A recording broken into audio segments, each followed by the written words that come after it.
Hi, now we will see some introduction to learning and machine learning, some examples of machine learning applications, and classification or categories of machine learning algorithms, and we will see some topics or concepts related to supervised learning.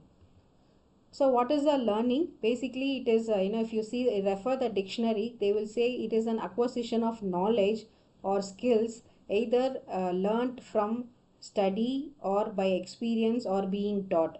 It is a process of converting an experience into an expertise or knowledge itself. So the basic goal of any learning part is to extract the lessons from the previous experience or the past experience in order to solve the future problems. So again, so it involves a lot of searching for an algorithm, so which solves the past instances of the problem. Okay, so if you see the diagram here, I have a data which is given to a learner. Now this learner will come to a some algorithm. So now this algorithm will be applied on the future inputs, and they can get the output. On the whole, the learning, it includes two phases mainly. One is the training phase, where we search for an algorithm, that is from some formula, which can perform well on the past instances of the problem, and this algorithm we will deploy on our new instances of the problem, and we'll check the output in the form of accuracy. So let's have an example. So here I have given some mathematical equation. For example, if you see 6 multiply 8 is equal to 62. Actually it is 6 multiplied by 8, it is actually 48. Then how come I am getting a 62? And similarly, it is a 7 star 1 is equal to 15. How? So the what is the formula? So here it is.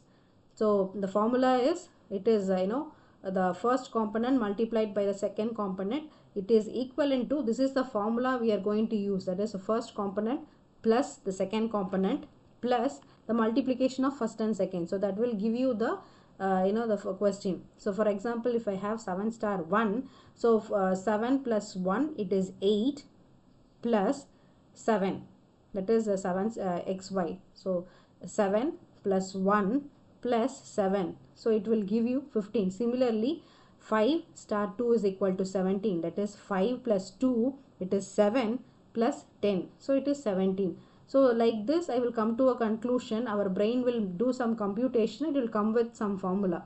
So now this formula will be applied for the new set of inputs. Here the new set of inputs is 3 star 5. So now it will apply the formula and it will come to a conclusion, it is 23. That is 3 star 5, it is 15 plus 3 plus 5. Then it will come to a answer as 23. So this is called learning. So machine learning, so it is a discipline in an artificial intelligence where it will extract the patterns from the known data. So machine learning, basically it is an discipline which deals with the programming the system so as to make them automatically learn and improve with experience.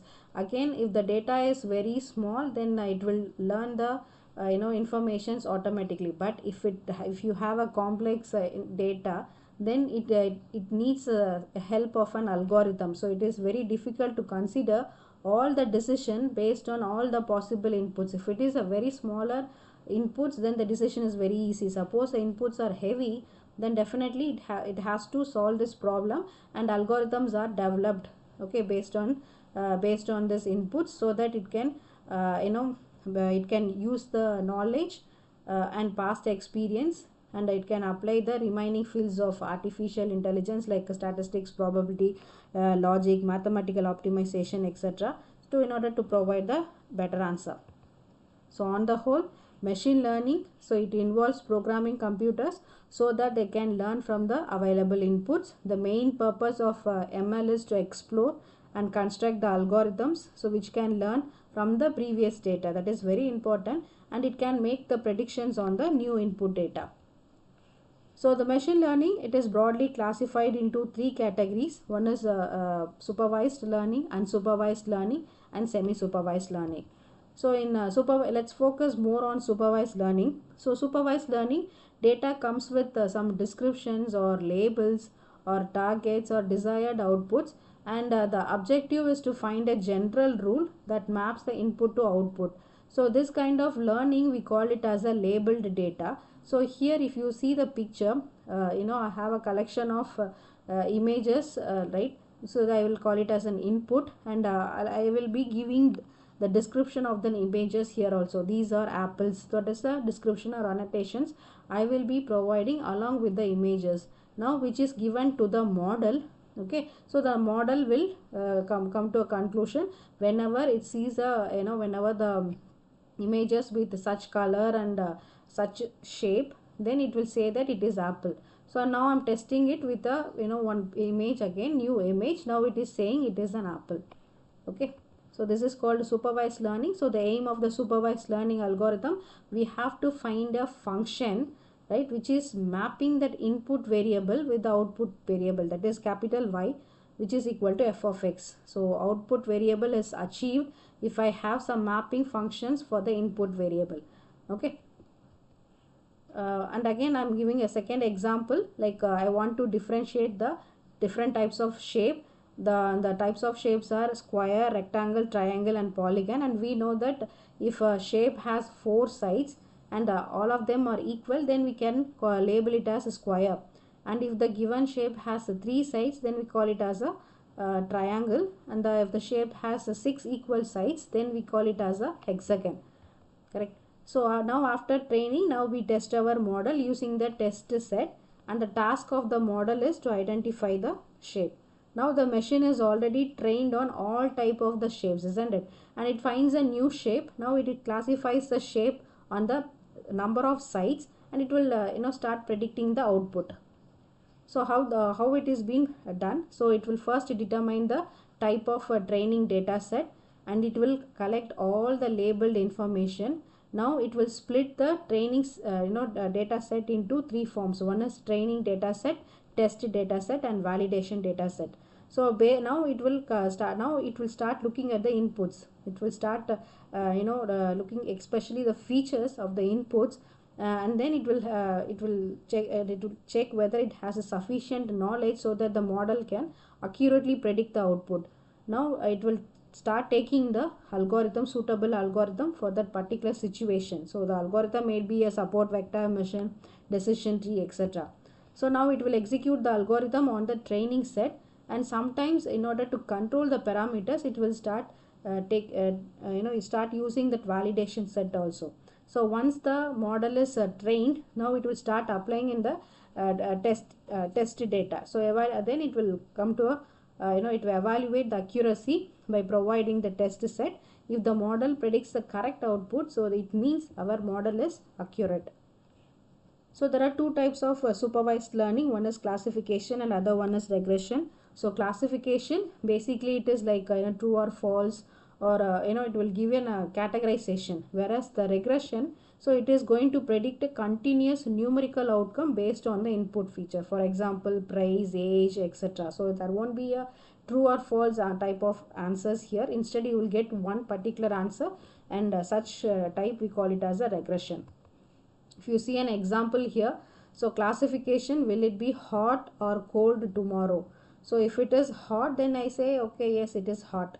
If it is cold, we can say it is cold. So there will be either this or that categorization, we call it as a classification. Whereas here I will be getting only numerical answer. What will be the temperature tomorrow? So whether it is going to be 38 degrees C or it is 39 degrees C. So classification algorithms are used when the output variable is category, whereas regression algorithm is used if there is a relationship between the input variable and the output variable. So there are some of the algorithms used in regression as well as in the classification. In regression, we have linear regression, random forest, multi-layer perceptron, AdaBoost, gradient boosting, and CNN. Whereas in classification, we have logistic regression or a binary dependent variable. Then we have decision tree. Then we have KNN, that is K nearest neighbor. Then support vector machine, naive based, and CNN also. So we have some advantages of supervised learning. So it allows collecting data and produces data from the previous experiences. So the optimize, it has a performance in an optimized manner, because it uses the previous experience. So definitely we can say that accuracy is good.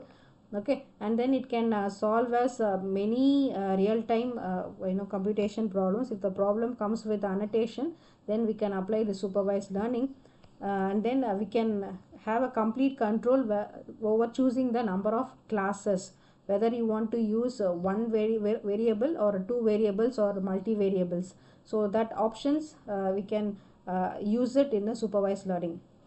Whereas if you see the disadvantage, so if the data is in a huge manner, then definitely supervised learning, it has to be a complex one, it will be turned into a complex one.